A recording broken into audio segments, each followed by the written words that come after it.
Hello guys, welcome back to ABR adventures. ఇది Jackie అనమాట. Railway ట్రాక్ని పైకి లేపడం కానీ పక్కకు జరపడం కానీ ఈ యొక్క జాకీ ద్వారా చేస్తారనమాట. ఈ యొక్క జాకీని ఎట్లా కావాలంటే అట్లా మనం అరేంజ్ చేసుకునేసి, అంటే ట్రాక్ ఏ విధంగా మనకి జరగాలంటే ఆ విధంగా మనం జాకీని అరేంజ్ చేసుకునేసి ఫిట్టింగ్ చేసుకునేసి జాకీని లేపడం ద్వారా ట్రాక్ జరుగుతుంది అనమాట పక్కకి. ఇది వీళ్ళు లేపుతున్నారు చూడండి ఒకసారి. వీళ్ళు లేపుతున్నప్పుడు ఈ యొక్క జాకీ లేపుతూ ఉండేటప్పుడు ఈ సిమెంట్ దిమ్ములు కూడా లేస్తాయి, గమనించండి ఒకసారి.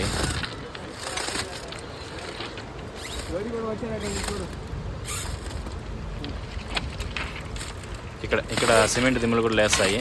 మామూలుగా మనము జాకీని లేపాలంటే ఒక మనిషి సరిపోతుంది, కానీ ఇక ట్రాక్ని జరపాలంటే కనీసం ఈ యొక్క జాకీకి నలుగురు పట్టుకొని లేపుతున్నారనమాట. సరే గాయస్, వీడియో నచ్చితే సబ్స్క్రైబ్ చేయండి.